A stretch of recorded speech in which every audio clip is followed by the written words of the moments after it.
الله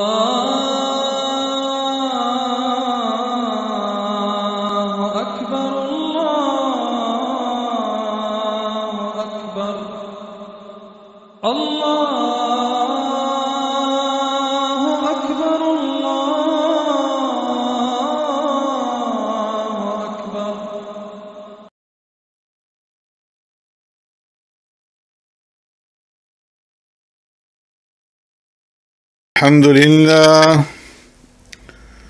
الحمد لله وكفى والصلاة والسلام على سيد الرسل وخاتم الأنبياء اما بعد. معزز سامعین و ناظرین، السلام علیکم ورحمۃ اللہ وبرکاتہ.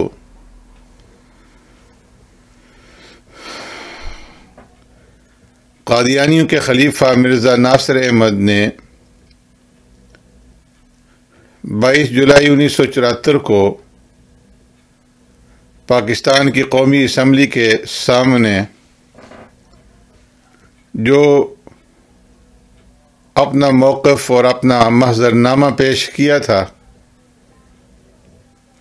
اس کے جواب میں بطل خریت حضرت مولانا غلام غوث ہزاروی رحمۃ اللہ تعالی علیہ اور حکیم ملت حضرت مولانا عبدالحکیم صاحب رحمۃ اللہ تعالی علیہ اور ان کے رفقا کی طرف سے جواب محضر نامہ جو 30 اور 31 اگست 1974 کو قومی اسمبلی میں پیش کیا گیا، اس کی 2 قسطیں اس سے پہلے میں آپ کی خدمت میں پیش کر چکا ہوں، اور اس سلسلے کی یہ تیسری قسط ہے جو آج میں آپ کے سامنے پیش کرنے جا رہا ہوں. دوسری قسط کے اندر بات میں نے یہاں پر چھوڑی تھی کہ جہاں پر جواب محضر نامہ کے اندر ختم نبوت کی تعریف کے بعد یہ کہا گیا کہ یہاں مرزا غلام احمد قادیانی کا ایک قول اولیاء کے اطلاق اور اصطلاح کے بارے میں سن لیجیے. مرزا غلام احمد قادیانی اپنی کتاب میں لکھتے ہیں، لیکن یاد رکھنا چاہیے کہ جیسا کہ ابھی ہم نے بیان کیا ہے، بعض اوقات خدا تعالیٰ کے الہامات میں ایسے الفاظ استعارہ اور مجاز کے طور پر اس کے بعض اولیاء کی نسبت استعمال ہو جاتے ہیں اور وہ حقیقت پر محمول نہیں ہوتے. سارا جھگڑا یہ کہ جس کو نادان متعصب اور طرف کھینچ کر لے گئے ہیں، آنے والے مسیح موعود کا نام جو صحیح مسلم وغیرہ میں زبان مقدس حضرت نبی صلی اللہ علیہ وسلم سے نکلا ہے، وہ انہی مجازی معنوں کی روح سے ہے جو صوفیاء اکرام کی کتابوں میں مسلم اور ایک معمولی محاورہ مکالمات الہیہ کا ہے، ورنہ خاتم الانبیاء کے بعد نبی کیسا. یہ عبارت مرزا غلام احمد قادیانی نے انجام آتھم صفحہ نمبر 28 اور حاشیہ خزائن جلد 11 صفحہ ایزن پر درج کی ہے. اس کے جواب میں حضرت ہزاروی رحمہ اللہ فرماتے ہیں کہ اس عبارت میں مرزا غلام احمد قادیانی نے بہت دجل کیے ہیں. مثلا عبارت مذکورہ میں صحیح مسلم کے حوالے سے لکھا کہ آنے والے مسیح موعود کا نام، حالانکہ صحیح مسلم میں مسیح موعود کا لفظ نہیں ہے.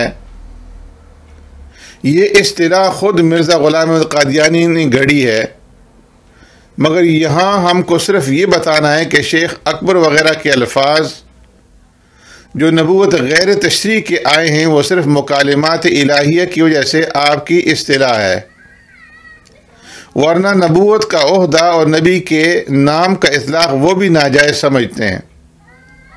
جیسے یہاں مرزا غلام احمد قادیانی نے تصریح کر دی ہے۔ بہرحال قرآن پاک نے خاتم النبیین فرما کر نبیوں کا بننا بند کر دیا، اور جو تعداد اللہ تعالیٰ کے علم میں مقرر تھی اس کے پورا ہونے کا اعلان فرما دیا۔ مگر مرزا غلام احمد قادیانی نے خاتم النبیین کا مطلب نبی تراش قرار دیا، یعنی آپ صلی اللہ علیہ وسلم کی پیروی سے نبی بنتا ہے۔ یہ صریح طور پر خدا تعالیٰ کا ایسا مقابلہ ہے جو شیطان نے کیا تھا کہ یہ اللہ آپ کیوں آدم کو سجدہ کرواتے ہیں، میں اس سے اچھا ہوں۔ یعنی اللہ تعالیٰ کی حکمت و مصلحت اور رضا اور ارادے پر راضی نہ ہوا، بلکہ اپنا حق بتایا۔ اس صریح عدول حکمی اور حجت بازی سے کافر اور مردود ہو گیا۔ اسی طرح اللہ تعالیٰ دروازہ خاتم النبیین کہہ کر بند فرمانا چاہتے ہیں۔ مرزا غلام احمد قادیانی اس کا مطلب نبی تراش بنا کر اس کو کھلا رکھنا چاہتے ہیں، تاکہ ہر گاما گسیٹا فنا فر رسول بن کر نبی بن جایا کرے۔ اینکار ازتو آید و مرداں چنا کنن۔ سرور عالم صلی اللہ علیہ وسلم پر نبوت کا خاتمہ اللہ کی اس امت پر بڑا انعام ہے۔ ایک مرزا جھوٹا نبی بنا اور تمام مسلمانوں میں ہلچل پڑ گئی۔ یہ 70 کروڑ مسلمانوں کو کافر کہتے اور وہ ان سب کو کافر سمجھتے ہیں۔ اگر سرور عالم صلی اللہ علیہ وسلم ان جھوٹے نبیوں کا سلسلہ بند اور ان سے بچنے کی تاکید نہ فرماتے تو اب تک امت محمدیہ میں کتنے ہی فرقے اور کتنی ہی امتیں ہوتی جو ایک دوسرے کو کافر کہتی۔ اس لیے مسئلہ ختم نبوت رحمت الہیہ ہے۔ چنانچہ تفسیر ابن کثیر میں ہے، وَهَذِهِ أَكْبَرُ نِعَمِ اللَّهِ عَلَى هَذِهِ الْأُمَّةِ حَيْثُ أَكْمَلَ تَعَالَى لَهُمْ دِينَهُمْ فَلَا يَحْتَاجُونَ إِلَى دِينِ غَيْرِهِ وَلَا إِلَى نَبِيِّ غَيْرِ نَبِيِّهِمْ صلوات اللَّهِ وَسَلَامٌ عَلَيْهِ وَلِهَذَا جَعَلَهُ خَاتَمُ الْأَنْبِيَاءِ وَبَعَثَهُ إِلَى الْإِنسِ وَالْجِنِّ۔ اور یہ اللہ تعالیٰ کی اس امت پر بڑی نعمت ہے اور مہربانی ہے کہ اس خدائے برتر نے ان کا دین مکمل کر دیا۔ اب وہ کسی اور دین کے محتاج نہیں، نہ اپنے کے بغیر کسی اور نبی کے، اور اس لیے ان کو خاتم الانبیاء بنا کر جن و انس کی طرف بھیجا گیا۔ یہاں تک لکھا گیا تھا کہ 8 اگست 1974 کو مرزا ناصر احمد امام جماعت احمدیہ روا نے خصوصی کمیٹی کے سامنے بیان دے دیا کہ سرور عالم صلی اللہ علیہ وسلم کے بعد 1300 برس تک کوئی نبی نہیں آیا، نہ مرزا غلام احمد قادیانی کے بعد کوئی نبی آئے گا، چاہے امتی نبی ہی کیوں نہ ہو۔ جب محترم اٹارنی جنرل نے سوال کیا کہ ابوالعطا جلندری نے لکھا ہے کہ آپ صلی اللہ علیہ وسلم کی خاتمیت نے وسیع دروازہ کھول دیا ہے، آپ صلی اللہ علیہ وسلم کی امت کے لیے آپ صلی اللہ علیہ وسلم کی پیروی کے طفیل وہ تمام انعامات ممکن الحصول ہیں جو پہلے منعم علیہ لوگوں کو ملتے رہے ہیں، تو کیا حضور اس فیضان سے پہلے 1300 برس میں کوئی نبی یا امتی نبی آیا ہے یا مرزا غلام احمد کے بعد آئے گا؟ اس کا جواب مرزا ناصر نے قطعاً انکار میں دیا اور ابوالعطا کی بات کو صرف امکان عقلی پر حمل کیا، یعنی ہو تو سکتا ہے لیکن ہوگا نہیں۔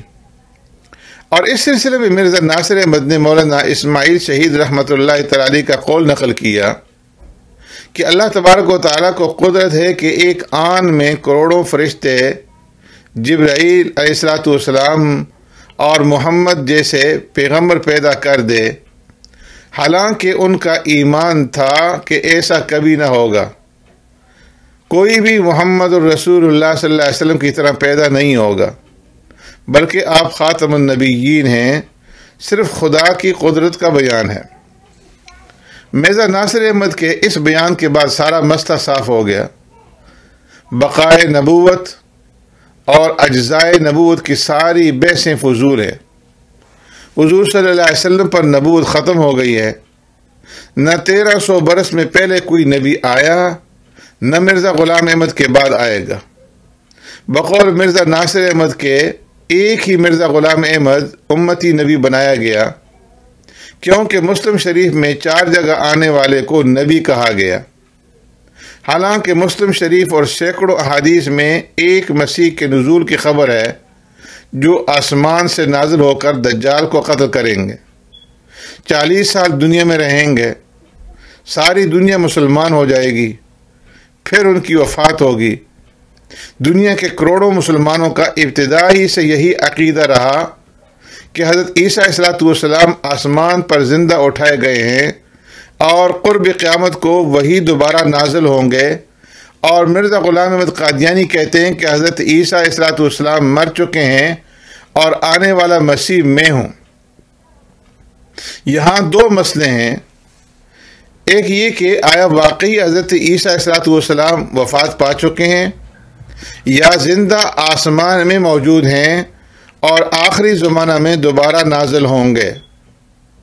دوسرا مسئلہ یہ ہے کہ اگر بالفرض وہ فوت ہو چکے ہیں تو کیا مرزا غلام احمد قادیانی وہی آنے والا مسیح ابن مریم ہو سکتا ہے جس کی خبر سینکڑوں حدیثوں میں موجود ہے؟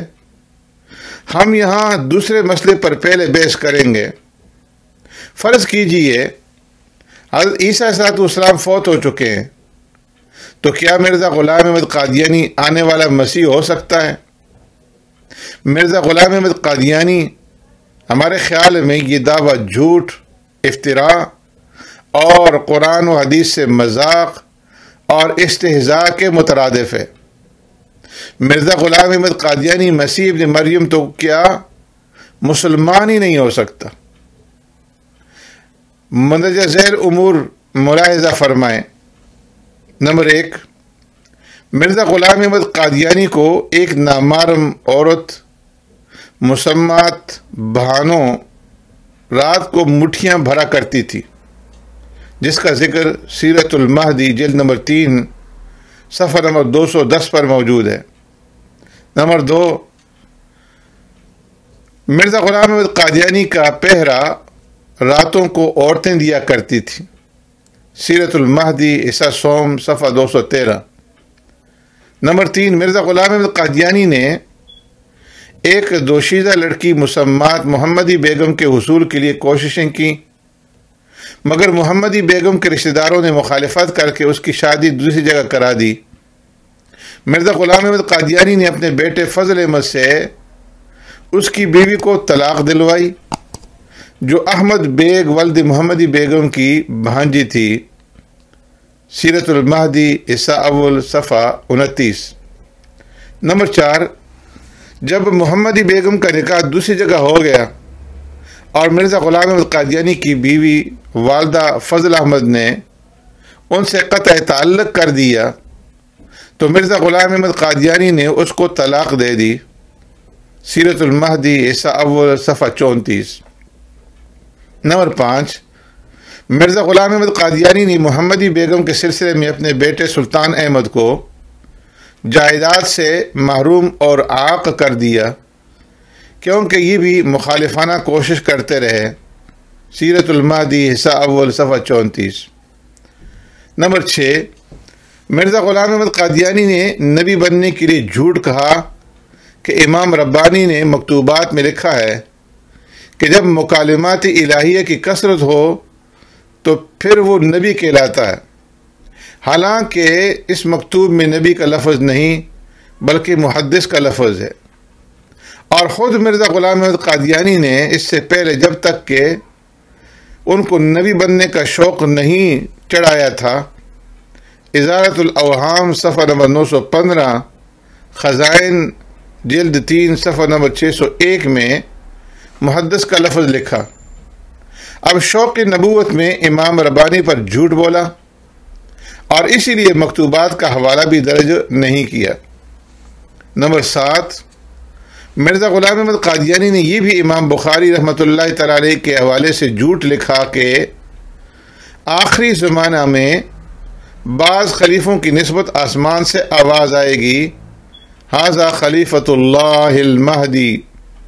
اب سوچو کہ یہ حدیث کس پائے کی ہے جو ایسی کتاب میں ہے جو اصح الکتاب بعد کتاب اللہ ہے۔ شہادت القرآن صفحہ 41، خزائن جلد 6 صفحہ 337۔ کیا کوئی مرزائی یہ حدیث بخاری شریف میں بتلا سکتا ہے؟ نمبر 8، مرزا غلام احمد قادیانی نے سرور عالم صلی اللہ علیہ وسلم پر جھوٹ کہا کہ آپ کے حکم سے ایک دن میں 10,000 یہودی قتل کیے گئے۔ اس سلسلے میں بعض مرزائی یہ عذر لنگ پیش کرتے ہیں، 10,000 کے ہندسوں میں دراصل کاتب سے ایک صفر کا اضافہ ہو گیا۔ یہ غلط بیانی ہے، اس لیے کہ مرزا غلام احمد قادیانی نے اپنی کتاب میں لکھا ہے کہ کئی ہزار یہودی ایک دن میں قتل کیے گئے۔ یہ سب جھوٹ ہے اور خواہ مخواہ سرور عالم صلی اللہ علیہ وسلم کو بدنام کرنا ہے، ورنہ غزوہ خندق کے بعد جب بنو قریظہ نے ہتھیار ڈالے تو خود انہوں نے کہا تھا کہ ہمارا فیصلہ سعد بن معاذ رضی اللہ تعالیٰ عنہ کرے۔ انہوں نے تورات کے مطابق فیصلہ دیا جس کے تحت 400 یا 600 آدمیوں کو قتل کیا گیا۔ یہ وہ یہودی تھے جو ہمیشہ اسلام کے خلاف سازشیں کیا کرتے تھے۔ غزوہ خندق میں اگر یہ کامیاب ہو جاتے تو ہزاروں مسلمان مردوں، عورتوں اور بچوں کا قتل عام ہو جاتا اور جزیرۃ العرب کے سارے مسلمان شہید کر دیے جاتے۔ نمبر 9، مرزا غلام احمد قادیانی نے عوام کو الو بنانے کے لیے ڈپٹی عبداللہ آتھم کے لیے پیش گوئی کی کہ 15 دن میں مر جائے گا، بشرطے کہ حق کی طرف رجوع نہ کرے، مگر آتھم 15 ماہ میں نہ مرا۔ نمبر 10، مرزا غلام احمد قادیانی نے اپنے مخالفوں کو مغلظ گالیاں دی جو علیحدہ لکھی گئی ہیں۔ نمبر 11، مرزا غلام احمد قادیانی نے مخالفوں پر لعنت لکھی مگر پورے 1000 بار لکھی اور ہر دفعہ ساتھ ہنسا لکھتے گئے، حالانکہ لکھنؤ کی بٹیاری لکھ لعنت کہہ کر ہی معاملہ ختم کر دیتی تھی۔ اب کوئی مرزائی ہو جو لعنت کے ان 4 صفحات کو پڑھ کر ثواب کمائے۔ نمبر 12، مرزا پہلے صرف مبلغ بنا، پھر مجدد، پھر مسیح، پھر خود مسیح موعود بنا، اور جب دیکھا کہ کچھ آدمی پھنس گئے ہیں تو نبی بن بیٹھا۔ حالانکہ یہ تدریج خود فرضی اور بناوٹی سکیم کی غمازی کرتی ہے۔ ملاحظہ و ضمیمہ دعوی مرزا از مفتی محمد شفیع۔ نمبر 13، مرزا غلام احمد قادیانی نے ہر وہ بڑا شخص بننے کی کوشش کی جس کا ذکر کسی کتاب میں تھا یا وہ آنے والا ہے، چنانچہ کرشن کا مسیر بنا، وہ کرشن بنا اور رودر گوپال کہلایا۔ نمبر 15، وہ جے سنگھ بہادر کہلایا۔ نمبر 16، مہدی مسیح خارس رجل فارسی بنا، لیکن تمام انبیاء علیہ السلام کے نام اپنے اوپر چسپاں کیے۔ حوالہ کے لیے ضمیمہ دعوی مرزا ملاحظہ ہو۔ نمبر 17، مرزا غلام احمد قادیانی نے سرور عالم صلی اللہ علیہ وسلم کے معجزات 3000 اور اپنے 10 لاکھ بتائے۔ تحفہ گولڈویہ صفحہ 67، خزائن جلد 7 صفحہ 153۔ نمبر 18، اس نے اپنے کو حضرت عیسیٰ علیہ السلام سے افضل کہا۔ دافع البلا صفحہ 39، خزائن جلد 8 صفحہ 233۔ نمبر 19، اس نے حضرت امام حسین رضی اللہ تعالیٰ عنہ کے ذکر کو گو کے ڈھیرے سے تشبیہ دی۔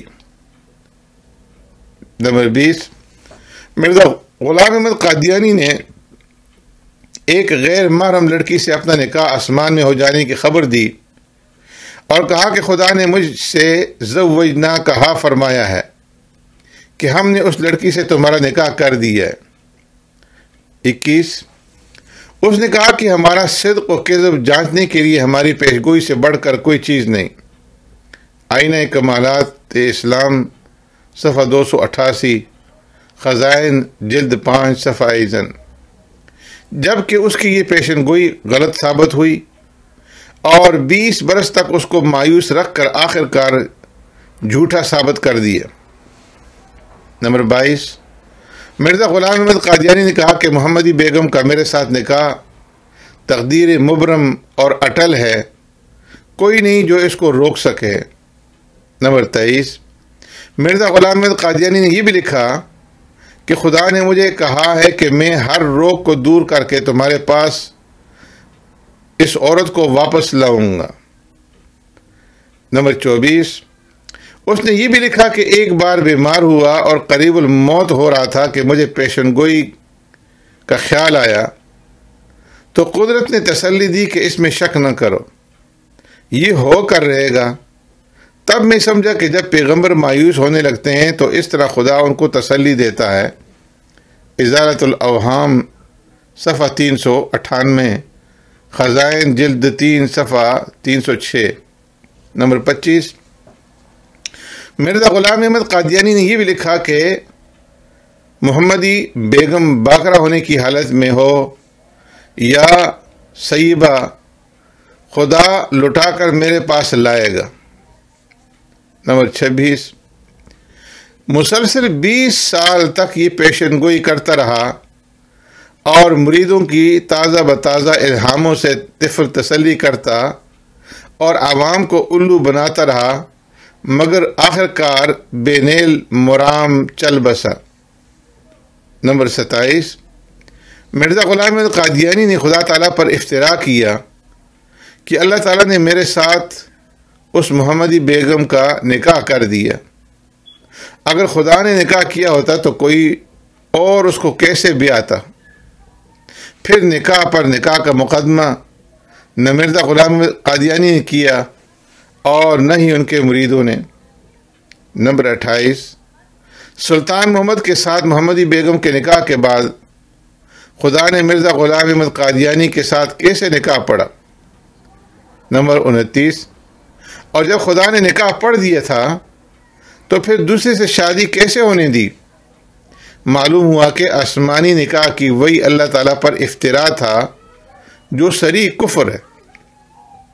نمبر 30، مرزا غلام احمد قادیانی نے لکھا، اگر محمدی بیگم میرے نکاح میں نہ آئی اور یہ پیش گوئی پوری نہ ہوئی تو میں بد سے بدتر ہوں گا۔ کیا اس طرح وہ بد سے بدتر نہ ہو گیا؟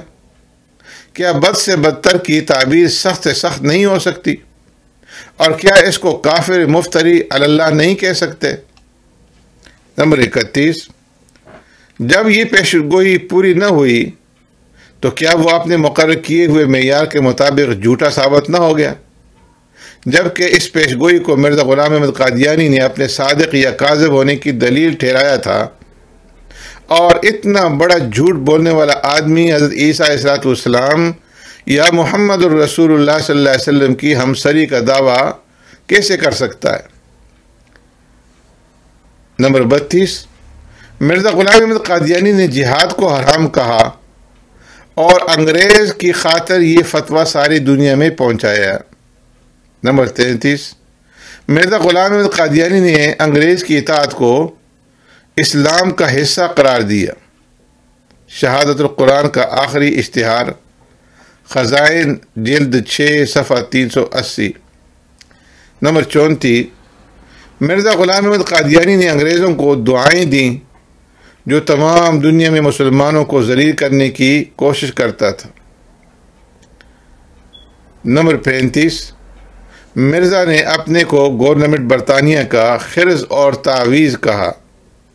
نمبر 36، مرزا غلام احمد قادیانی مکلف کھانے کھایا کرتا، پرندوں کا گوشت، بنا ہوا مرغ وغیرہ۔ سیرت المہدی حصہ اول صفحہ 50۔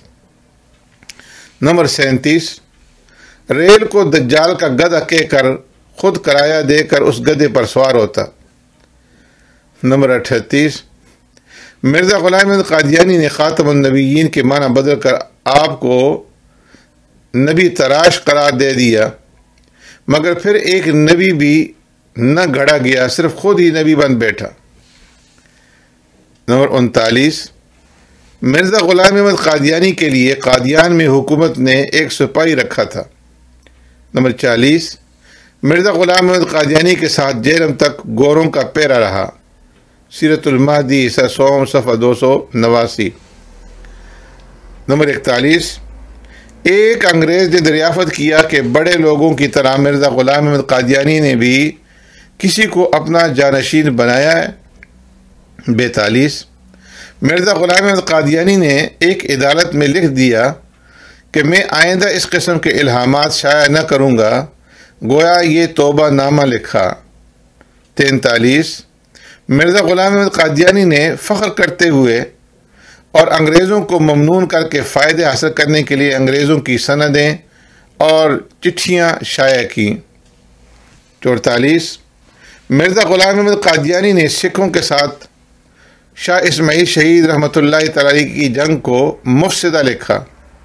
45، مرزا نے 1857 کے جہاد میں اپنے باپ کی امداد اور وفاداری کو انگریز کے سامنے پیش کر کے فخر کیا اور اپنے خاندان کو انگریزوں کا وفادار ثابت کیا۔ ستارہ قیصر صفحہ نمبر 3، خزائن جلد 15 صفحہ 113۔ نمبر 46، مرزا نے سن 1857 کی جنگ آزادی کو ناجائز قرار دیا اور حملہ آوروں کو چوروں اور ڈاکوؤں سے تشبیہ دی۔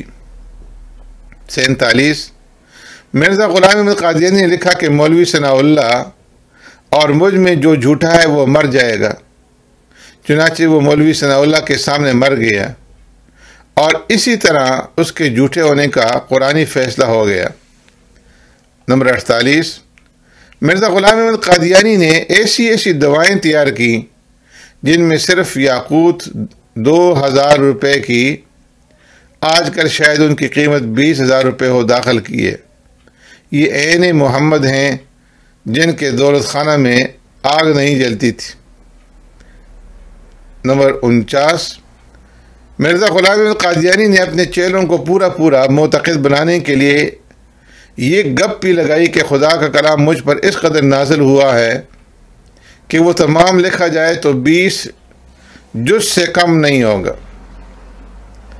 بھلا 20 جز کلام الہی کا کیا مطلب ہے، اور مرزا غلام احمد قادیانی نے کیوں چھپایا جبکہ باقی شائع کر دیا؟ نمبر 50، مرزا نے انبیاء علیہ السلام کی توہین کی، جیسے کہ اس عنوان کے تحت اور مرزا غلام احمد قادیانی کے دعویٰ سے آپ کو معلوم ہوگا۔ 51، مرزا نے اپنی وحی کو قرآن کی طرح قطعی کہا ہے۔ کیا 20 سال کی جھوٹی اور پرفریب وحی کو قرآن پاک کی طرح قطعی سمجھا جا سکتا ہے؟ اور کیا کوئی نبی وحی کا معنی سمجھنے میں 20 سال یا موت تک قاصر رہ سکتا ہے؟ ہم مرزائیوں کو چیلنج کرتے ہیں کہ کیا کسی قطعی امر کے انکار کرنے والے آدمی کو یہ کہہ کر معاف کیا جائے کہ یہ ملت اسلامیہ سے خارج ہے؟ خود مرزائی اس بات کا اقرار کرتے ہیں کہ پچھلی صدیوں میں علماء کے فتووں سے فلاں کو سزا دی گئی۔ اگر وہ نہیں ثابت کر سکتے اور قطعی ثابت نہیں کریں گے تو پھر معلوم ہوا کہ کافر اور اسلام سے خارج کر کے ملت اسلامیہ میں باقی رہنے کی بات ایجاد بندہ ہے، اور مرزائیوں نے صرف اپنے بچاؤ کے لیے ڈھونگ بنایا ہے۔ 52، یہ سب جھوٹ، بناوٹ اور فریب ہے کہ مرزا غلام احمد قادیانی کی نبوت حضور صلی اللہ علیہ وسلم کے اتباع اور مکمل طور پر فنا فی الرسول ہونے سے ملی، کیونکہ محدثیت خدا تعالیٰ سے ہم کلامی ہو یا نبوت یہ محض خدا تعالیٰ کی بخشش سے ملتی ہے، اس میں عمل اور کسب کو قطعاً دخل نہیں ہوتا۔ اس حقیقت کو خود مرزا قادیانی نے تسلیم کرتے ہوئے لکھا ہے، وَلَا شَكَّ أَنَّ تَحْدِيثَ مَوْهِبَةٌ مُجَرِّدَةٌ لَا تَنَالُ يُكْسَبُ الْبَتَّةَ كَمَا هُوَ شَأْنُ النُّبُوَّةِ، اور اس میں شک و شبہ نہیں کہ محدث ہونا محض اللہ تعالیٰ کی بخشش ہے، یہ کسی طرح کی محنت و عمل اور کسب سے نہیں مل سکتی جیسے نبوت کی شان ہے۔ یعنی جس طرح نبوت کسی عمل یا اکتساب کا نتیجہ نہیں ہوتی، اسی طرح محدث ہونا بھی۔ مرزا قادیانی نے کما ہوا شان النبوہ کہہ کر اس حقیقت کو اور بھی زیادہ واضح کر دیا کہ محدث اور نبی کسی عمل کے نتیجے میں نہیں بن سکتا۔ اس سے صاف معلوم ہوا کہ اگر مرزا غلام احمد قادیانی کو نبوت ملی ہے، جیسا کہ مرزا ناصر احمد اور سارے مرزائی بلکہ خود مرزا قادیانی بھی کہتے ہیں، تو وہ محض خدائی بخشش اور محبت الہیہ ہے، جس طرح پہلے نبیوں کو ملا کرتی تھی، اور اس نبوت میں یا محدث ہونے میں حضور صلی اللہ علیہ وسلم کے اتباع اور فنا فی الرسول ہونے کا کوئی دخل نہ تھا۔ اور یہ کفر صریح ہے کہ حضور صلی اللہ علیہ وسلم کے بعد کوئی نبی بننے لگے یا کسی کو نبی مانا جائے۔ عین محمد صلی اللہ علیہ وسلم کی گپ اور کامل اتباع کے دعوے سے مرزا غلام احمد قادیانی نہیں ہو سکتے، اور نہ ہی عیسیٰ ابن مریم نام رکھنے سے حضرت عیسیٰ ہو سکتے۔ عیسیٰ نہ توانگش بتصدیق خر چند۔ مرزا ناصر احمد ناراض نہ ہوں، آپ نے بحیثیت امام جماعت احمدیہ جو محضر نامہ قومی اسمبلی کی کمیٹی کے سامنے سنایا، اس کے صفحہ نمبر 91 سطر نمبر 8 پر جو لکھا کہ اس طرح ممتنع نہیں کہ وہ چراغ نبوت محمدیہ سے مکتسب اور مستفاض ہو، بوجہ اکتساب انوار محمدیہ نبوت کے کمالات بھی اپنے اندر رکھتا ہو، یہ قطعاً غلط اور اپنے دادا مرزا غلام قادیانی کی عبارت مذکورہ اور متفقہ عقیدہ کے قطعاً خلاف اور جھوٹی نبوت کے لیے ایک ڈھونگ ہے۔ یہ فتوی کفر کی حیثیت، یہ عنوان مرزا ناصر احمد نے اپنے محضر نامے کے صفحہ نمبر 22 میں قائم کیا ہے۔ اس سے معلوم ہوتا ہے کہ سواد اعظم والے ارشاد سے مرزا ناصر احمد پر کب کبھی پڑی ہوئی ہے۔ مرزا موصوف نے مسلمانوں کے مختلف مکاتب فکر کے فتوے ایک دوسرے کے خلاف نقل کر کے گویا ایک طرح دنیا کفر کو مسلمانوں پر ہنسنے کا موقع فراہم کیا ہے، ورنہ دنیا کفر اس گئی گزری ہوئی حالت میں بھی مسلمانوں سے لرزاں ہے، اور وہ ان کے اتفاق سے خائف اور نفاق ڈالنے کے لیے کوشاں ہے۔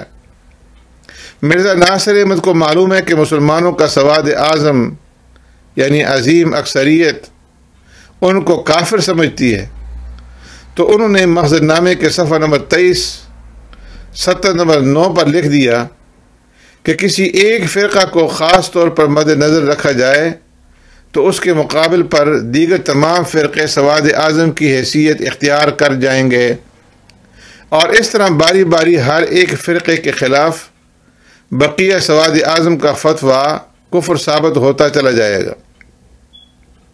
اس عبارت میں جو دھوکہ اور فریب ہے وہ ظاہر ہے۔ مرزا ناصر احمد کو معلوم ہونا چاہیے، نمبر 1، پہلے تو کسی ایک مسلک اور مکتب فکر نے مل کر کسی دوسرے فرقے کے خلاف سخت فتویٰ نہیں دیا، یہ بعض افراد ہیں، اور ایسے افراد ہر فرقے میں ہو سکتے ہیں۔ نمبر 2، بعض حضرات بے شک اونچی حیثیت رکھتے ہیں مگر ان کی افتاء میں بہت احتیاط ہے۔ نمبر 3، بعض فتوے جھوٹی خبروں پر مبنی ہیں، مثلا دیوبندیوں پر یہ الزام کہ ان کے ہاں خدا جھوٹ بولتا ہے، حالانکہ یہ بات سب کے ہاں کفر سری ہے۔ دراصل بات صرف اتنی ہے کہ جو خود مرزا ناصر احمد نے تسلیم کر لی ہے کہ شاہ اسماعیل شہید رحمۃ اللہ تعالی نے کہا کہ اللہ تعالیٰ ایک آن میں کروڑوں فرشتے جبرائیل علیہ السلام کی طرح اور کروڑوں پیغمبر حضرت محمد مصطفیٰ صلی اللہ علیہ وسلم کی طرح پیدا کر سکتے ہیں۔ مرزا ناصر احمد نے اقرار کیا کہ شاہ اسماعیل شہید حضور صلی اللہ علیہ وسلم کو خاتم النبیین سمجھتے اور یقین کرتے ہیں کہ آپ صلی اللہ علیہ وسلم کے بعد کوئی نبی نہ بن سکے گا مگر صرف اللہ تعالیٰ کی قدرت بیان کر دی گئی ہے۔ اسی طرح خود اخکر یعنی حضرت غلام غوث ہزاروی نے بعض علماء بریلوی سے گفتگو کی۔ انہوں نے حضور صلی اللہ علیہ وسلم کے بشر ہونے سے بالکل اختلاف نہ کیا اور کر کیسے سکتے تھے جبکہ قرآن میں ایسا کہا گیا ہے اور دنیا کا کوئی فرد سرور عالم صلی اللہ علیہ وسلم کے اولاد آدم میں سے ہونے کا انکار نہیں کر سکتا۔ رہا آپ صلی اللہ علیہ وسلم کا درجہ اور مرتبہ تو یہ ہماری سمجھ، عقل اور وہم سے بھی بالا تر ہے۔ اسی طرح اخکر ہزاروی نے یعنی حضرت مولانا غلام غوث ہزاروی نے بریلوی حضرات سے رسول اللہ صلی اللہ علیہ وسلم کے حاضر و ناظر ہونے پر بھی گفتگو کی تو انہوں نے اس کا خلاصہ وہی علم غیب بتایا۔ علم غیب میں بالواسطہ اور بلا واسطہ کی بحث بھی ہے، پھر خدا تعالیٰ کے برابر علم ہونے یا نہ ہونے کی بھی بحث ہے۔ بہرحال خود حضرت مولانا اشرف علی تھانوی رحمۃ اللہ تعالی علیہ دیوبندی نے بریلویوں کی تکفیر سے انکار کیا۔ شیعہ حضرات ہیں، ان کی کتابوں میں تحریف قرآن کا قول موجود ہے، مگر آج کوئی شیعہ دوست قرآن کی تحریف کا اقرار نہیں کرتا۔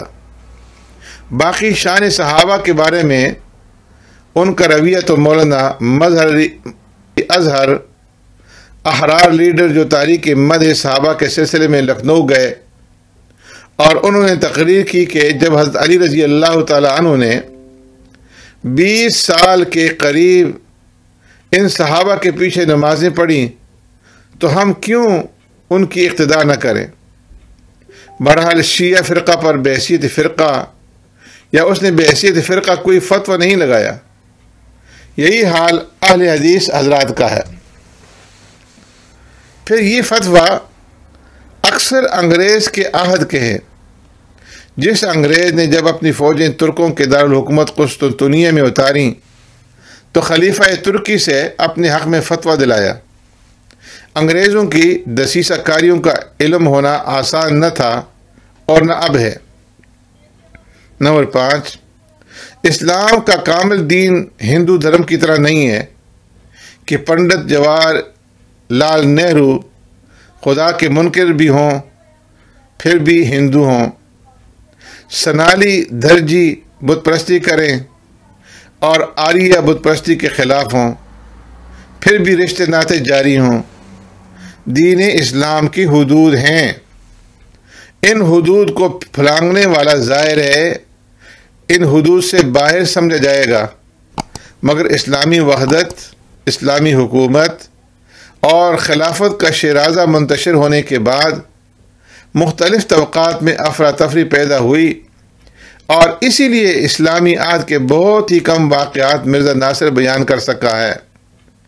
ان میں بھی کسی جگہ نیک نیتی اور کہیں بدنیتی کا دخل ہے۔ مرزا ناصر احمد جب کوئی فرقہ بحیثیت فرقہ دوسرے کو کافر نہیں کہتا تو سب مل کر کسی ایک کو کیسے کافر کہہ سکتے ہیں؟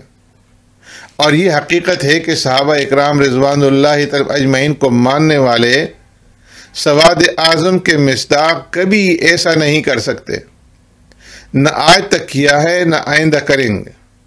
نمبر 6، بہتوں کے فتاویٰ دوسروں کے خلاف فروعی مسائل میں ہیں۔ مثلا ایک فریق کا الزام ہے کہ دوسرے انبیاء علیہ السلام کی توہین کرتا ہے، مگر دوسرا فریق اس الزام کے ماننے سے منکر ہے، بلکہ وہ اصول میں متفق ہے کہ توہین انبیاء علیہ السلام کفر ہے۔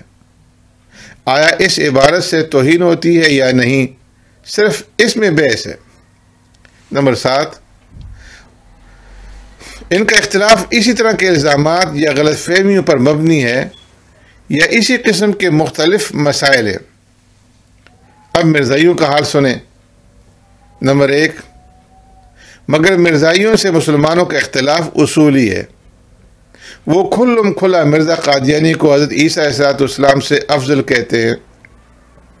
نمبر 2، وہ کھلم کھلا حضور صلی اللہ علیہ وسلم کے بعد مرزا غلام احمد قادیانی کو نبی مانتے ہیں اور اس طرح ختم نبوت کی مہر توڑ کر غلط تعبیروں سے اس کو چھپاتے ہیں۔ نمبر 3، وہ 1300 سال کے مسلمانوں کے تمام فرقوں کے متفقہ عقائد کی مخالفت کرتے ہیں۔ نمبر 4، اور تمام کے تمام فرقے دیوبندی، بریلوی، اہل حدیث، شیعہ، سنی سب ہی ان مرزائیوں کو کافر کہتے اور سمجھتے ہیں۔ خود مرزا ناصر احمد نے سب کے فتاویٰ اپنے خلاف نقل کیے ہیں اور یہ بات حق ہونے کی کھلی دلیل ہے کہ آپس میں مختلف ہو کر بھی وہ سب کے سب مرزائیوں کو قطعی کافر اور غیر مسلم اقلیت سمجھتے ہیں۔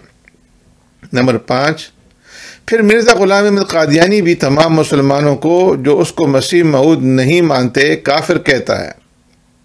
یہ جرت اس کو انگریزی سرپرستی سے ہوئی، ورنہ وہ کبھی ایسا کہنے کی جرت نہ کرتا۔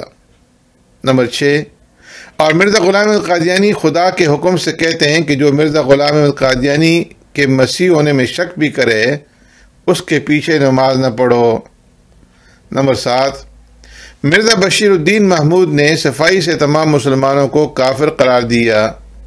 نمبر 8، تمام مسلم فرقے مل کر مرزائیوں کو کافر کہتے ہیں اور مرزائی مسلمانوں کو کافر قرار دیتے اور رشتے ناطے اور نمازیں علیحدہ کرنے کا حکم دیتے ہیں، تو اب یہ کس طرح ایک قوم رہ سکتے ہیں؟ یہ کیوں مسلمان کے نام سے مسلم حقوق اور منصوبوں پر قبضہ کرتے ہیں اور کیوں اپنی حقیقت کو چھپاتے ہیں؟ اس بیان سے 2 باتوں کا جواب ہو گیا۔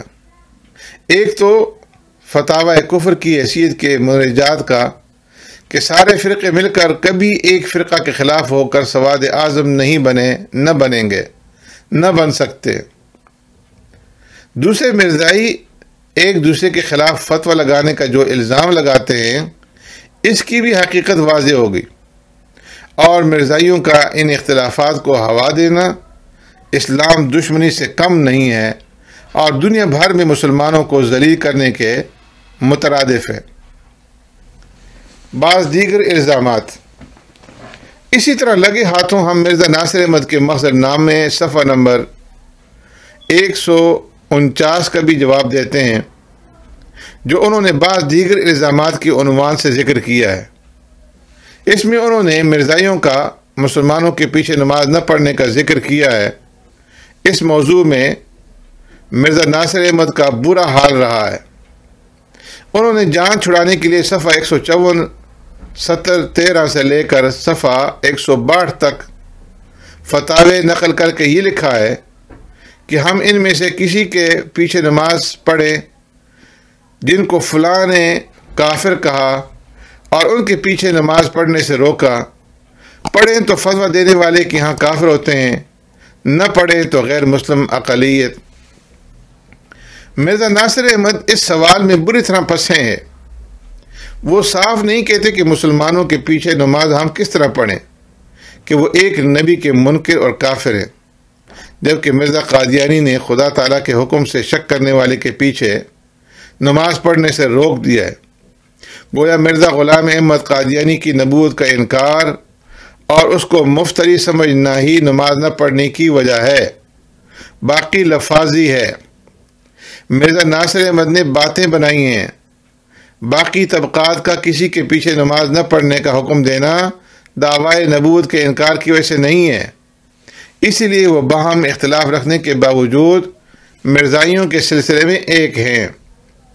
نمبر 1، ذات باری کا عرفان صفحہ نمبر 39، قرآن عظیم کی اعلیٰ و ارفع شان صفحہ نمبر 55، مقام خاتم النبیین صلی اللہ علیہ وسلم صفحہ 75 پر مرزا ناصر نے لکھے ہیں، ان تینوں عنوانات میں سے پہلے 2 عنوانوں کا تو کسی مسلمان کو انکار نہیں، تیسرے عنوان کا جواب لکھ دیا گیا ہے، اور دراصل یہ ساری بحث مسلمان قوم کو الجھانے کے لیے ہے، ورنہ بحث کسی نبی کے آنے میں نہیں ہے، صرف مرزا قادیانی کی ذات میں ہے۔